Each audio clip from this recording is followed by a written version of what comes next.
Hey everyone, and welcome to the Weekly WoW News 2-week edition. I took last week off. I went and saw the Dragon Ball Z Broly movie in theaters. That was pretty fun. $5 Tuesday. We've got those all over here in the U.S. for going to see movies at the movie theater.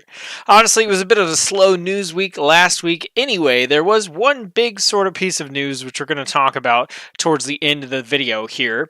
As far as the news this week, we've got our usual weekly announcements and a couple other little pieces of information about the world first race for Battle for Dazara lore. We've got a bunch of new models from the 8.1.5 PTR to take a look at. And then we've got some information on patch 8.2. And at the very end of the news, we're going to be taking a look at some spoilery story type stuff as well. So let's go ahead and kick things off talking about the new events that are coming this week.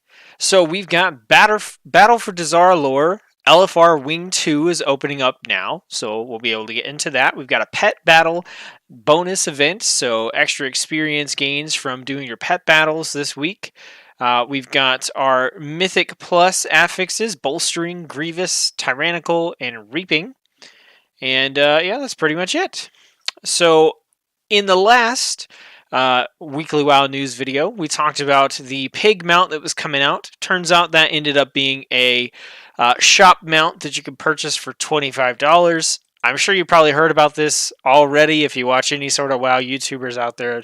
There's a pretty big deal made about this. You know, Blizzard putting out more microtransaction-y shop items. This is a unique mount model, etc., etc. I'm kind of on the same page. You know, I would like to be able to get a model like this in-game. There's nothing saying it'll never show up in-game, but I find this to be a pretty unlikely candidate for something that would show up in-game as an actual mount. Who knows? We did get a lot of pig models in the kind of Drustvar sort of area in Battle for Azeroth. But that being said, I do still think the mount is fairly cool. I don't know if I'd drop 25 on it, but maybe if it goes on sale around Christmas for 50% off or whatever they usually go on sale for, maybe I pick it up, you know. I don't know. We'll have to see what state World of Warcraft is in by the time we get to December this year. Next up, who would have guessed? But Method got the world first Mythic Jaina Proudmoore kill in Battle for Dazara lore. So once again, Method has taken the #1 spot in the race to world first for the brand new raid, and they got the world second kill as well. So Method one-upping themselves again and again. This is kind of getting sad, kind of getting old, but it did seem like there were a lot more guilds in the race this time. I imagine that's probably due to a lot more exposure, a lot more interest in the world first race due to increased viewership on Twitch and, you know, Method streaming live on Twitch and doing their, their rating there. So maybe this will continue to foster some competition between these various guilds, and maybe on the next raid, maybe Method won't be the first. We'll have to see. They did get first and second this time. So who knows? Maybe next time they'll get first, second, and third. Also, new for this month, we've got the Love is in the Air 2019 holiday event. This is kind of the Valentine's Day themed event in World of Warcraft. Like most of the holiday things, you can participate in activities to collect various tokens and exchange those tokens for various rewards, including a mount called the Big Love Rocket. There's a couple of pets and some stuff like that as well. Feel free to check out Wowhead's guide on the holiday if you're interested in farming this stuff up. That's all we got for the kind of weekly updates here. Next, we're going to take a look at some stuff from patch 8.1.5, starting with a new Alliance Wolf mount. Now, we're not really 100% sure about this. We're thinking maybe this comes from a PvP season or something like that, but this is an interesting change up, seeing the Alliance get a very Horde style wolf mount, but with the Alliance regalia on it. I think this is a pretty cool looking mount. It's pretty decent. I'm interested to see if the Horde is going to get a comparable Alliance mount. Maybe they'll get a really cool Horde themed horse. Or maybe they'll get something a little bit more interesting, like an Elec or something like that instead. Next up, we have a couple of things here. There's some tailoring items and stuff. I mainly just wanted to look at this Gift of N'Zoth helm. That's pretty strange looking, especially on this human with his balding head. Um, I don't know. I want to know if this thing blinks. I imagine it blinks. If it blinks, that's pretty. That's even creepier than it currently is. We're not sure where we get this from, but it certainly looks interesting. I imagine it's probably part of a quest line or part of the upcoming the raid, the like 2 boss raid that's coming with 8.1.5. Derek Proudmore, brother of Jaina Proudmore, has a new model. He looks very Pirates of the Caribbean undead looking here. We've got the Kultiran and Zandalari Troll Hunter starting pets. So the Kultiran have a peregrine falcon, which is pretty cool. That used to be one of my favorite birds when I had favorite birds. I don't really have favorite birds anymore, but back when I was younger, I did, and this is one of them. So that's pretty neat. And then the Zandalari Trolls obviously have a dinosaur for their hunter pet, and they've got a cool dire horn. Now, usually you have to use a tome in order to tame dire horns, but apparently the Zandalari trolls are going to get one by default. So that's kind of cool if you're going to be a Zandalari troll hunter. Makes me wonder if I should be a Zandalari troll hunter. I don't know. Seems pretty cool. I like both those pets. I think they're both pretty interesting, and they've got unique model for the Falcon, and then a unique kind of color scheme for the Triceratops or the dire horn here. Next up, in 8.1.5, we're getting Warlords of Draenor Time Walking. So that's going to allow us to go back and play dungeons from Warlords of Draenor at our current levels and have all that stuff scaled. And with that, we've got some new rewards coming. We have the like sort of Draenor Elec mount here with the burning tusks. That's pretty cool looking. We got a lot of Elecs in Legion though, with all the different rep factions on Argus.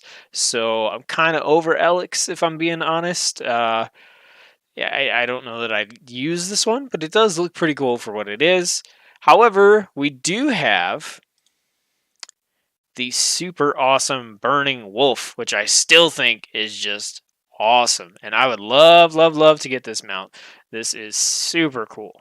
Super cool. It's got like bombs on its back and flames, and it's like a furnace wolf. I don't know. It's really cool. I like it. And then finally, this isn't a model, but we knew that the heirloom upgrades were coming in patch 8.1.5, and some heirloom upgrade token prices have been reduced for the top tier stuff that's taking you from 110 to 120. I'm hesitating here because the prices are fluctuating. They've been fluctuating kind of rapidly. They were stupidly expensive. I think it was close to like $500,000 gold to fully upgrade one set of heirloom gear from 110 to 120, which seems absolutely ridiculous. There's no way I would pay that. I mean, that's $500,000 gold, to level your character a little bit faster. I mean, it's a pretty significant amount faster, but man, the time it would take you to level a character compared to the time it would take you to make that gold without really playing the auction house is, to me, it's incomparable. So the prices are still being adjusted, and fortunately, they're being adjusted downwards. We still don't know what they're actually going to be set on. Once we do, I'll probably have some further commentary on that. So that's it for the 8.1.5 PTR stuff. Moving on, we do have the big piece of news that I would have covered last Tuesday, but instead I'm covering now, and that is some information on patch 8.2. This comes from an interview that Taliesin and Evitel, YouTube channel, WoW YouTube channel, did in an interview with Jeremy Fiesel, who is one of the senior game designers for World of Warcraft. So, in the interview, he talked about several different things, and we're just going to kind of touch on each of them here. So, first off, he talked about island expeditions, something about the new island expedition that's going to be coming out in 8.1.5, which takes us to an island that actually has some buildings and stuff on it and looks like it was, inhabited. I'm pretty interested in this island just because it sounds like a good change up from the locale of the islands that we currently have. I will say though that I have not been playing island expeditions at all, really, since they took out the weekly quest that you could do with characters below 120 and kind of get yourself a little boost of experience from that. I haven't been running island expeditions at all. I've primarily been sticking to questing and utilizing war mode bonuses and assaults or incursions as the way to level up my characters. So maybe if Crestfall happens to be one of the islands on the rotation, I'll play it to check it out. But currently, islands have kind of fallen off the map for me in terms of content that I'm actually interested in doing. Something else that they've stated is that when you do the island expeditions, you do sometimes have a chance to get an item that will send you off on a really short quest. I've gotten several of these. I've done the quests for a few of them, not all of them. And essentially, you basically just kind of get a little info about the item. You take it to the person it's supposed to go to. They give you a little bit more dialogue, and that's kind of the end. And the first time that I really did one of these, I was doing one for Murlocs. And so I went out to High Mountain and I took this item out to a Murloc, and he told me about this area offshore where the sea was boiling and there's, Murlocs were just being wiped out. And I was like, okay, this sounds pretty crazy. This sounds kind of interesting. And then it went nowhere. And I was like, well, what was the point of that? Well, Jeremy actually said that a lot of these little storyline threads that you pick up from the island expeditions were going to turn into something in Battle for Azeroth. Now, obviously, not all of them will, but some of them could. It sounds like the one with the Murlocs and the boiling portion of the sea could be one of those threads that actually goes somewhere, given how we know we're going to be facing Ashara and we're going to be visiting Nazjatar in patch 8.2. So I imagine that would probably come into play. Some of the ones that talk about the old gods will probably come into play as well. So if you're interested in that, I believe Wowhead does have an article up, and I think Taliesin and Evitel have a video up as well where they kind of cover each of the different little story threads that you can get from the island expeditions, where they lead, and speculate about them a little bit. If you want to kind of hear my thoughts about that, let me know in the comment section below, and I'll think about making a dedicated video discussing that subject or any other sort of lore stuff if that's something you're into. Next, I talk about the NPC AI, and this was a reminder for me that we did have a brawl coming in 8.1.5, the Arathi Basin Brawl, where you can queue up PvP style, but you actually play against an entirely computer controlled team.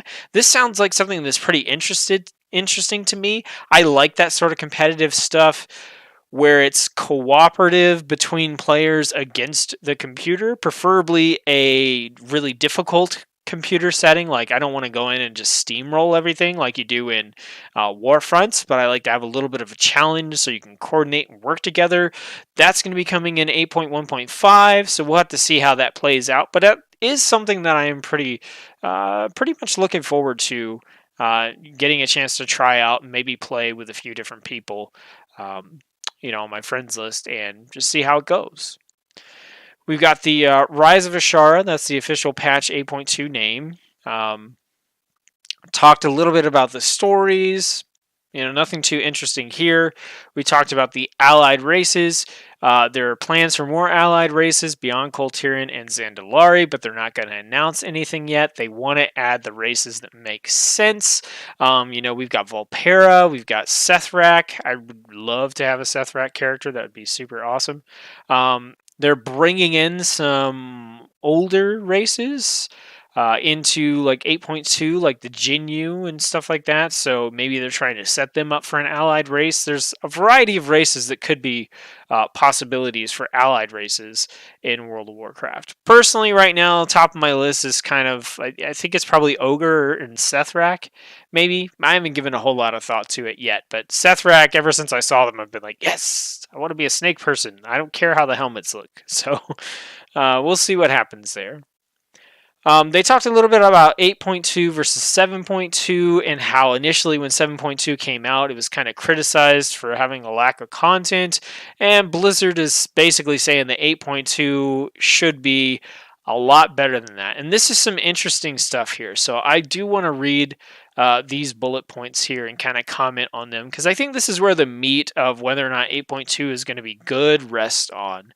So Blizzard is pulling away from gating quests like gather X shards and instead focused on big, bombastic story quests that feel awesome. They also have a significant amount of people working on sandbox and open world systems, including new world quest systems. You won't be seeing the same type of quest on Kul Tiras and Zandalar. In Nazjatar, you'll have some epic introductory story cinematic moments. You'll unlock your hub. You'll work on a new bodyguard system that unlocks abilities and stories. In addition to the evolved World Quest system, there are new public events building upon the system of Legion assaults, where an event pops up and you join an assault and finish it. They like some of the sandbox systems of the Timeless Isle, such as the shrines that periodically pop up for fun buffs and mini events. Nazjatar should feel like an exploratory sandbox. So the first point that I want to make here is this is something that's kind of new for Blizzard. Yes, they've done bits and pieces, right? They've got the World Quest system. They did their things on the Timeless Isle. They've also done stuff like they've had the follower system in Legion where you could have a little bodyguard follow you around. They've kind of dipped their toes into things a little bit, but creating a sandboxy sort of feeling game, I think this is something relatively new to them as far as implementing it in World of Warcraft, and so I would temper my expectations for whatever this is going to be in 8.2, because I think it's really easy to read what's in the text here, or to interpret what Jeremy said, and blow it out of proportion, right? I think it's important to manage our expectations. So when I'm looking at this, Blizzard is pulling away from gating quests like gather X shards and focusing on big story quests that feel awesome. Okay, that's good. I think they can do that. I think that they've shown more and more as the expansions have gone on, they've done a better job at introducing more engaging story quests that aren't just kill X this, collect X this. There are still a bunch of those in there, but they have their place in getting you out into the open world areas and making you see the stuff and making you kill things so you can learn your ability. You know, if every single quest is hop on this griffin and bomb a bunch of stuff, well, you don't learn how to play your class that way. So they do have a place, you know, the kill X and collect X quests. So I think that if they want to focus on the big storyline stuff, Blizzard could definitely pull this off. The sandbox and open world systems, they don't really go into too much detail about what that is. We've got new world quest systems. Now, in the context here, they're talking about the new world quest systems. And then in a separate bullet point here, we have new public events building upon the system of Legion assaults. Now, public events are something that a lot of MMOs have. If they build on the Legion assault concept, that could be pretty interesting. The main thing about the assaults right now and the incursions is that they're on a timer, right? It's predictable when they're going to happen. Most public events in MMOs are pretty similar. You know, like if you take down a boss, 30 minutes later it spawns. This does kind of sound a lot like a world boss randomly popping up, which we've had before. Hopefully, these world quest systems aren't just, hey, this big guy spawned, kill him. That's not very interesting. Hopefully it's stuff like, hey, you know, protect this town from an assault by the enemy faction, or something more interesting than that, right? Like, hey, help us build out this camp, or help us, you know, do something that isn't just solely focused on combat, or collect X of something, or fill a bar. because these tend to be the way that Blizzard designs their quests. And so, even though they say public events and that could potentially sound exciting, I'm still thinking it's probably going to be, hey, big guy spawned, kill him. Hey, fill this bar. Hey, kill X of this. Hey, collect X of that. I don't really know what I would want in place of that. I think I have some ideas, but they're the kind of ideas that like WoW would have to take leaps and bounds forward in its progression and in the sense of its modernness compared to other MMOs to ever accomplish that kind of stuff. And it's stuff where a lot of core systems in World of Warcraft would have to be drastically improved. I think public events that focus more on professions or more on world building and stuff like that would be a little more interesting than kill this guy who randomly spawned. So I just kind of want to keep those expectations in check. So epic cinematic story moments, yeah, okay, sure. Unlock your hub. They didn't say anything about like what the hub is. It's probably just a central kind of launching point for the rest of the patch, but it would be cool if it's a hub that you build up over time, kind of like you did in your garrison, or sort of like you do with your mission table where you kind of unlock various talent points and things. I think that could be a cool system, but I'm probably just expecting it to be, hey, you've got your base now, you can go do your 8.2 quests. And then the new bodyguard system, they've talked about that a little bit. That sounds interesting. I know a bodyguard system will help a lot in the open world, particularly if you're playing a class that isn't that durable. You can usually pick up a bodyguard and spec them to kind of tank for you, which is a big help when you're trying to get world quests and stuff like that done. So I think overall, like my general impression here, my recommendation to you is this sounds like something is going to change. Like that's the takeaway. Something will change, and I feel like that's what we really need in Battle for Azeroth is for things to change because it's been very very stagnant from the end of Legion to now, and change is what we need. But at the same time, temper your expectations.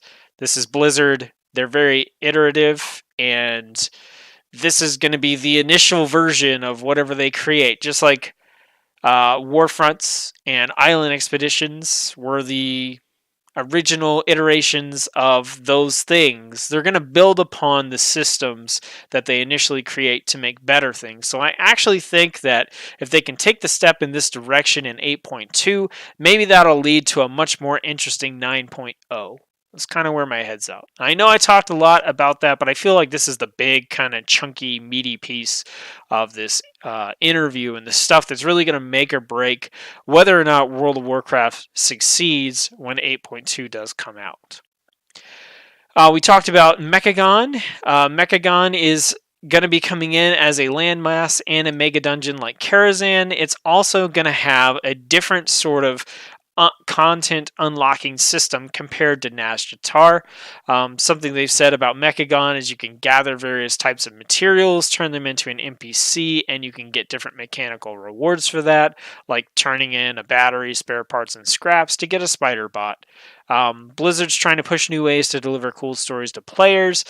It should feel like a breath of fresh air as far as how you are being delivered that sort of content. Take it with a grain of salt. It's still an MMO. There's only so much they can do. And I honestly don't feel like Blizzard is the company with World of Warcraft that takes big, bold steps. Or at least when they do, they feel really off the mark. I feel like Island Expeditions and Warfronts were ambitious in a sense, but they really missed the target. So, once again, temper your expectations. We got no confirmation or denial as to whether there's going to be new secrets in patch 8.2. I would imagine there'd be at least one. That seems to be a thing that they like to do. Also, in this article, you can check out this is Wowhead's analysis of the various Island Expedition threads that we talked about a little bit earlier. All right, so that is the news. I am going to look at one more article on Wowhead. This is going to be full of spoilers. So, for those of you who want to skip the spoilers, thanks for tuning in, and I'll see you next week on the Weekly WoW News. For those of you who want to continue the journey with me and talk about some speculative lore stuff, here we go. Okay, so what we're looking at here is the end time prophecies. So, the end time prophecies came about in Cataclysm. There was a dungeon, I believe, called the End Time, where you got to see various characters towards the ending of the World of Warcraft and the state that they were in. And in this article, they're pointing out Jaina, Sylvanas, Bane, and Tyrande as major characters and comparing their echoes in the end time to their current state. There's a lot of speculation going on that we're quickly approaching Ragnarok or the apocalypse or the end of the world. I kind of like that speculation for various reasons. If you're interested, once again, in my thoughts on some of the lore or where I'd like to see World of Warcraft head, leave some comments in the comment section below, and maybe I'll make a video about that. So first up, we're talking about the Echo of Bane. So Bane is the current leader of the Tauren. Right here, the Echo of Bane, warped by his failure to protect the Horde, is consumed by anger and regret. Now, this is a scenario that we're seeing coming up in 8.1.5. Okay, where essentially Bane does some things that he feels are honorable in alignment with his vision of the Horde being an honorable group of, varied races and things just trying to get along. And then seeing Sylvanas take action in retaliation to that, effectively kind of taking Bane out of the picture. So, enraged by his failure to protect the world, and most importantly the Horde, this time-ravaged shade of Bane Bloodhoof lingers within the ruins of the Obsidian Dragon Shrine. Although he's still as powerful as the Tauren High Chieftain from the present, within this shattered future Azeroth, this guilt-ridden echo is little more than a discordant vessel of unquenchable malice and anger. So let's see. He says, Are you the ones responsible for what has happened here? What dark horrors have you wrought? A just punishment. My wrath knows no bounds. Suffer your arrogance. There will be no escape. This is the price you pay. Where is this place? What have I done? So we've seen as the story has progressed throughout Battle for Azeroth that Bane is not on board with what Sylvanas is doing. He doesn't like her brutality. Come on, she burned the world tree. He's a Tauren, very in touch with nature and that kind of stuff. So we're seeing him here in this state. And basically, like I said, with everything that's gone on, he's failed to protect the Horde. He's failed to protect Azeroth. And so this echo is lining up pretty well with where the story is heading. If we move on and we take a look at Jaina, the tormented fragment of Jaina Proudmoore has been split and infused within the shattered pieces of her staff. To restore balance to the time ways, this echo must be defeated. However, the devastating magical power possessed by the once proud ruler of Theramore is hardly lost to her time-havoc specter. In this future Azeroth, she is only divided and waiting. So here, once again, she's kind of talking about, we've got fight text. You're fighting the Echo of Jaina. So she's still incredibly powerful. She's crazed after losing Theramore. She's absent in Legion. She comes back in Battle for Azeroth. Obviously, she is able to become the Admiral of Kul Tiras. And we can see her traumatic experiences playing over and over and over again. So the thing that I take away here is Jaina is split in Echoes, or in the End Times scenario. And I feel like that's kind of where Jaina is in the storyline, right? So she's the Admiral of Kul Tiras. She's, on this sort of revenge campaign against the Horde. She's the person who tried to seek peace with the Horde at one point. She is split into all these different directions. Now, I don't know that this ties as well into the whole storyline thing as Bane does. Like, Bane to me seems like just a direct result of what is happening right now within the storyline for Battle for Azeroth, whereas Jaina, you gotta reach a little bit, I think, to get there. If we move on to Sylvanas, this should be pretty interesting. It says, spawned from shattered timeways and cloistered within the ruby dragon shine, a maddened fragment of the Forsaken's leader, Sylvanas Windrunner, waits restlessly. Now, here, she's not the Horde leader, she's a Forsaken leader. Is this because they didn't know she was going to be the Horde leader when they made this dungeon? Probably. But it also could be because she's no longer the Horde leader and she's now just the Forsaken leader again. Whether that's because the Forsaken have branched off into a different faction, or whether she stepped down, or she was deposed, who knows? Having lost everything and unable to find peace, which I think this is really just a reflection of her past, not necessarily what's happened in Battle for Azeroth or the future, this tormented echo aches for a chance to unleash her dark fury at anything still living within these barren, time-twisted wastes. So once again, they're talking here about all the things that she has, lost over the course of her life. Both versions of Sylvanas end up suffering great loss, denied peace, fighting against the living, and raising undead to serve their purposes. So for me, this is another one that's kind of vague. It's kind of hard to reach. But you could see reflections of this. They could definitely use this in the storytelling for Battle for Azeroth, in the ways that I mentioned, as far as her being deposed or stepping down or breaking off from the Horde, etc. And then finally, Tyrande, who we know has gone through a lot over the course of the Battle for Azeroth storyline, from Darnassus being burned to Malfurion being, critically wounded. Let's see. Once the leader of the Night Elves and High Priestess of Elune, this time-twisted fragment of Tyrande Whisperwind now wanders the waste of the desolate future of Azeroth. Enveloped in a perpetual midnight, she has all but lost sight of the comforting light of Elune. Now, we know that she has become a warrior here in patch 8.1.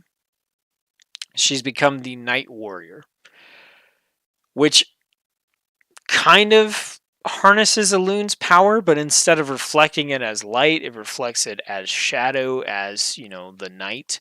And I could definitely see this here. I could see Tyrande spiraling out of control. Like, I hope that she has the willpower and the fortitude to not do so, but we've always kind of seen Tyrande in this place where she's been a strong, resolute character, and it seems like that has finally been broken with the burning of Darnassus and the injuries to Malfurion. We've even seen Malfurion kind of go off the edge, off the deep end a little bit in the cutscenes and the cinematics for the Darkshore Warfront. And so I could see this pushing her into a place where, in order to defeat Sylvanas, or maybe in order to save Azeroth or something like that, she just keeps drawing upon the dark power of Elune, and this pushes her further and further into shadow, and then maybe she leaves of her own accord and, steps down from being the leader of the Night Elves and the High Priestess of Elune because of the state that she's in. Maybe she goes crazy. Who knows? I definitely could see this as a reality for Tyrande. So for me, I would say that Bane and Tyrande have the most distinct parallels between the current story and what we see here in End Times, and that for Jaina and Sylvanas, it's pretty vague, so you can make some stretches, some leaps and bounds, but I don't necessarily think that it's an obvious connection. Now, as far as all this goes, I mean, this is a dungeon from a couple expansions ago, so in reality, I don't think that Blizzard knew the direction they were going to go that far back in terms of the story. I don't think, back when Cataclysm came out in like 2010 or 2011, whatever it was, I think it was 2010. Back when Cataclysm came out, I don't think they were thinking, 9-10 years into the future as far as the storyline goes, but it's pretty easy to make some parallels here. So who knows? That's it. That's all I got for you today on the weekly WoW news. If you stayed tuned for the kind of lore discussion here, let me know what you think. I appreciate you watching and checking things out. Don't forget to give the video a like if you liked it. Check out some other videos and subscribe if you haven't and you like my other stuff. I hope you're having fun in whatever it is you're doing. And as always, I will see you on the next video.